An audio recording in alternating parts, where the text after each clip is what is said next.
Hello friends, जय जगन्नाथ।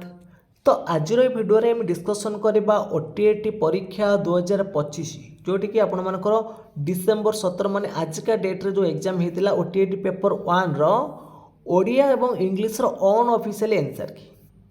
तो जदि आपण मानक भिडियोटी भल लगे निश्चित भाव में लाइक करेंगे, कमेंट करेंगे, ता सहित शेयर करेंगे एवं जो मैंने कि चैनल को प्रथम थर पर विजिट करुवे चैनल को सब्सक्राइब कर रखिए। तो चलतु डेरी नक आज भिडियोटी को आरंभ करवा। तो ये हूँ आपण मानकर ओटीएटी सेट डी प्रश्न पत्र। तो आपण मानकर सेट ए बी सी बा डी होता आपण मैंने क्वेश्चन को मैच करके आपण मैंने आंसर को चेक करें। तो प्रथम आम डिस्कसन करवा एमआईएल ओडिया। प्रथम प्रश्न आसाला क्वेश्चन नंबर 31 केउटी पिलार भाषा शिक्षणर प्रथम उत्स। तो ये क्वेश्चन को आम बहुत थर डिस्कसन कर पिलार भाषा शिक्षणर प्रथम उत्स हूँ कौटा ना तार परिवार। तो बी ऑप्शन जो मैंने चूज करते से ठीक अच्छे। तो परवर्ती प्रश्न अच्छी पठन दक्षतार विकास रे छवि प्रणाली कहीं आवश्यक। ऑप्शन थिला छवि देखी वर्णर क्रम जानीपर ना छवि देखी शब्द शब्द मध्य पार्थक्य जानीपर ना शिक्षकों बिना सहायता पढ़ी पार ना शिक्षकों सहायता नहीं पढ़ी पार। तो पठन दक्षतार छवि प्रणाली कहीं आवश्यक। तो छवि प्रणाली कौन पे आवश्यक? छवि देखी वर्णर क्रम जानीपर ना छवि देखी शब्द शब्द मध्य पार्थक्य जानीपर। तो सठिक उत्तर कौन आसो ना सठिक उत्तर हो ऑप्शन नंबर बी छवि देखी शब्द शब्द मध्य पार्थक्य जानीपर। तो परवर्ती प्रश्न देती केउटी गुणवाचक विशेष्यर उदाहरण नुहे यौवन सौंदर्य भंडामी ये तीनटा हूँ आपण मानकर कौन गुणवाचक विशेष्यर कौटा नुह बोली से पचार देखो। तो देखो यौवन सौंदर्य भंडामी ये तीनटा हूँ आमर कौन गुणवाचक विशेष्य से पचार केउटा नुह कांदनाटा हम सी ऑप्शन राइट हम। तो ये देखो जो क्वेश्चन नंबर 32 रे देइथिला पठन दक्षतार विकास छवि प्रणाली कहीं आवश्यकता ये सठिक उत्तर हम आपण मानकर ए ऑप्शन हम ना छवि देखी वर्णर क्रम जानीपर छवि देखी वर्णर क्रम जानीपर ए ऑप्शनटा राइट हम ये आपण मानकर। तो नेक्स्ट क्वेश्चन देखा देइछि जेपरी संसार सांसारिक ठीक सेपरी नीति कौन है। तो ये क्यों प्रकार प्रश्न। तो ये क्वेश्चन को आम बारंबार डिस्कसन कर उदाहरण बा केतक दृष्टांत माध्यम आम ठीक से गोटे दबा यहाँ हूँ आम कौन दृष्टांतमूलक हम डी ऑप्शन राइट हम। तो परवर्ती प्रश्न आसाला निम्नोक्त अर्थ मध्य केउटी उप उपसर्ग निमंते प्रयोग करा जाए साम्यक निकट अभाव श्रेष्ठ। तो सठिक उत्तर हम ऑप्शन नंबर बी निकट।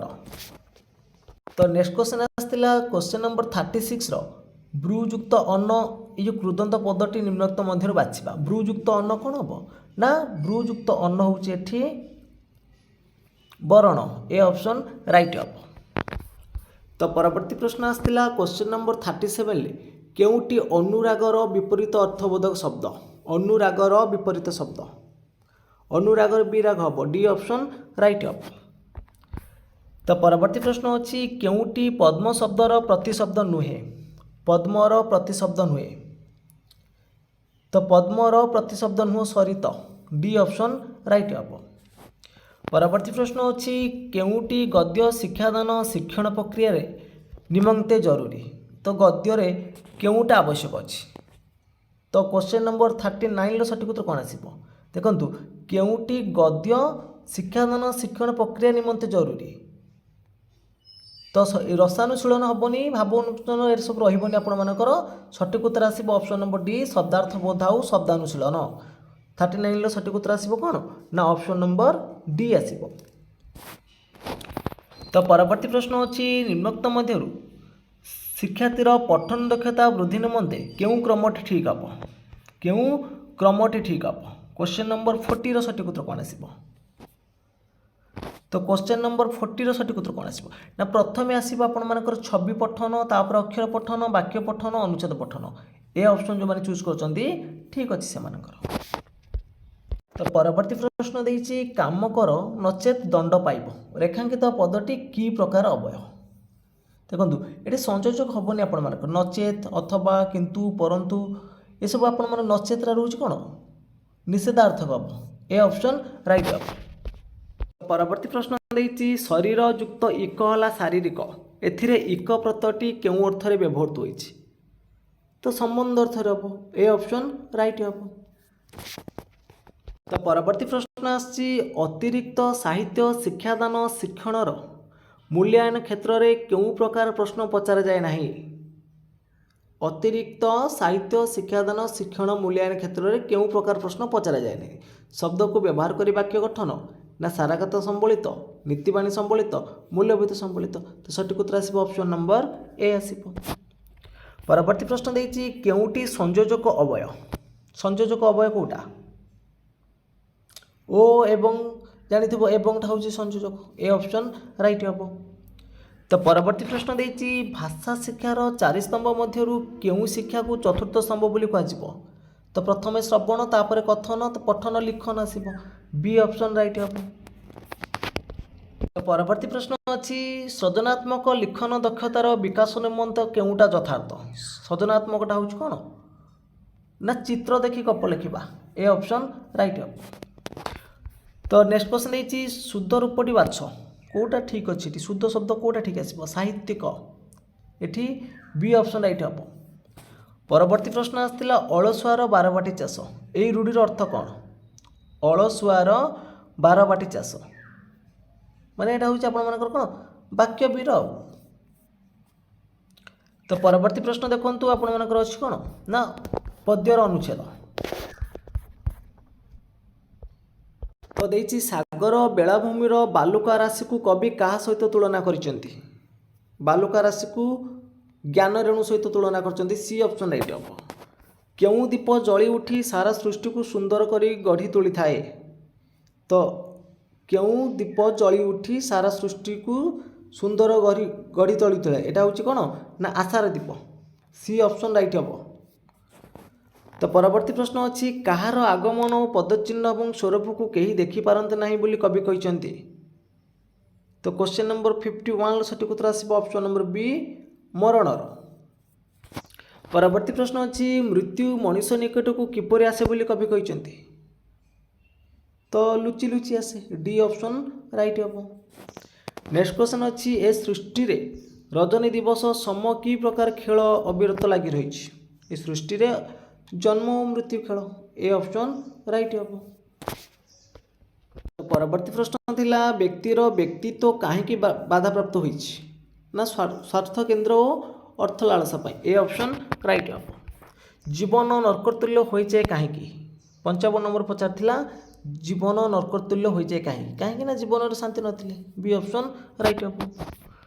तो परवर्ती प्रश्न थिला जीवन संग्राम रे जययुक्त हेबा पई काहाकू प्राधान्य दिया जिबा उचित जीवन संग्राम रे जययुक्त हेबा पई काहाकू प्राधान्य दिया जिबा उचित तो सठिक उत्तर आसीब ऑप्शन नंबर डी विज्ञान और प्रजुक्ति विद्यार अध्ययन को डी ऑप्शन राइट हबो। परवर्ती प्रश्न पचारथिला 57 नंबर रे वस्तुवादी जगत रे मनुष्य काहा पछरे दौड़ी समस्यार चक्रव्यूह पड़िछि तो सठिक उत्तर आसीब एठी ऑप्शन नंबर सी अर्थ संपत्ति और प्रभुत्व। धर्मर अनुशीलन को काहेकि गुरुत्व दिया जाइछि तो सठिक उत्तर आसीब क्वेश्चन नंबर 58 रो चरित्र गठन निमंते। परवर्ती प्रश्न थिला निम्नोक्त मध्यरु केउटी प्राक लेखन प्रणाली रो अंतर्भुक्त केउटी प्राक लेखन प्रणाली रो अंतर्भुक्त तो सठिक उत्तर आसीब एठी ऑप्शन नंबर डी वृत्त अर्धवृत्त अंकन रो अभ्यास करिबा। तो नेक्स्ट क्वेश्चन थिला निम्न उक्ति गुड़िक मध्यरु केउटी व्यावहारिक व्याकरण शिक्षादान रो कौशल नुहे तो क्वेश्चन नंबर 60 रो सठिक उत्तर आसीब एठी ऑप्शन नंबर ए शुणिथिबा गप को बड़ पाटी रे कहिबा। तो परवर्ती प्रश्न देखंतु क्वेश्चन नंबर 61 पचारछि इंग्लिश रे आपण मानकर which of the following is the receptive skill तो रिसेप्टिव स्किल हम डिस्कशन करथिले listening and reading C option right हबो। नेक्स्ट क्वेश्चन देछि I enjoyed dash the children to the zoo तो क्वेश्चन नंबर 62 रो सठिक उत्तर आसीबो ऑप्शन नंबर सी टेकिंग।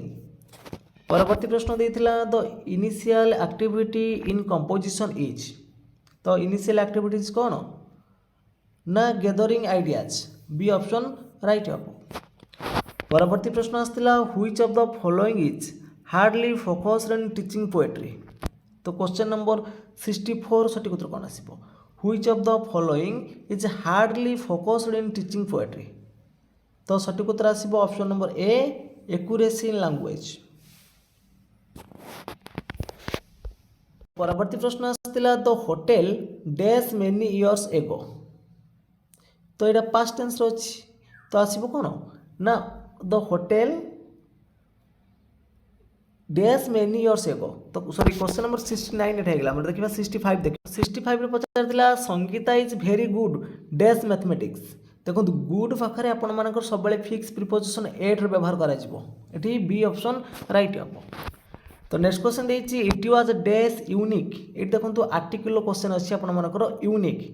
तो यूनिक हूँ मैंने आपर उच्चारण हो कौन य। तो ताहले एटा कन्सोनेंट साउंड तुम आर्टिकल ए रो व्यवहार करबा ए ऑप्शन राइट हबो। तो परवर्ती प्रश्न देछि one of our NCC cadets dash the selected to participate in the Republic Day parade of 2026।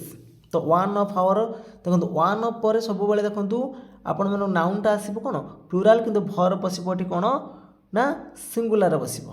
तो ये आप पेसिव अच्छी तो हाज बीन सिलेक्टेड हम ये राइट आंसर। तो डी ऑप्शन राइट हम।